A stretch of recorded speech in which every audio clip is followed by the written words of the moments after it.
We support the big dreams of Bison athletes. If you believe it, you can achieve it. Geisinger is the official sports medicine and orthopedics provider of the Bucknell Bison.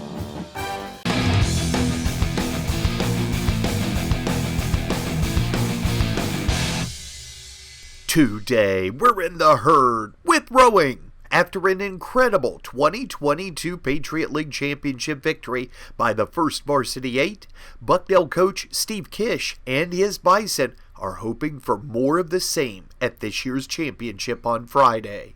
Well, last year's a year ago. This year's crew has had an entire year since August 22nd to build. Again, we're super proud of the team and the work they've done, not only on the program and on the culture, but also on their speed and on their training. So we're fired up to see what happens. We are seeded third in the Varsity 8, fourth in the 2V and the 4. First step is to live up to that seed, and second step is to see what we can do to challenge for the next rung and the next rung. Coach Kish says that he thinks the makeup of all the boats is really good this year. We've got 3 exciting crews. Maddie Wickers, who's stroking our Varsity 8. She's a senior, done phenomenal work all 4 years. Georgia Lambrakis stroking the second varsity, also a senior. And then we have a freshman stroking the Varsity 4, Cecilia Dial, who was actually a walk-on, and we're really excited for that too. Can't say enough about our group and the work they've done this year, not only on their speed, but also on the program and on the culture. So we're excited for Friday, but we're also going to be very sad to see the year end. One of the senior leaders in this year's Varsity 4 is Millie Malloy. She was in last year's Varsity 4, which finished third, higher than their seed. And she says that in that race, and each race she participates in, she has tunnel vision. The coxswain is saying so many words and, telling you, we're going to take this move, this is what the rating we're at, this is where we are in other crews.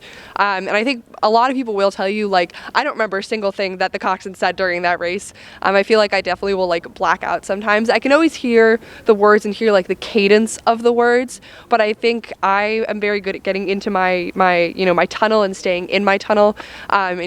Most of the time once I cross the finish line, I don't even know what place we finished in unless I could see all of the crews, behind us. But definitely at Patriots last year, we finished and I was like, what did we come in? I don't even know what we came in, which is definitely nice because then I'm not, worrying about where anybody else is in the race. Malloy has also competed in the Varsity 8, and she believes the 4 can be a little less forgiving. I feel like you have to be a little bit more technical to row the 4 versus in the 8. You can kind of, hide maybe a little bit of, technical fault. Definitely in the 4, you've got to really be on it all the time in terms of both the power and then also, where your arms are, where your legs are, all of that stuff. But I love the 4. I think it's a really fun boat. It's always a really, really great experience every time I'm in one. The Patriot League Championships begin at 8 a.m. Friday in Worcester, Massachusetts.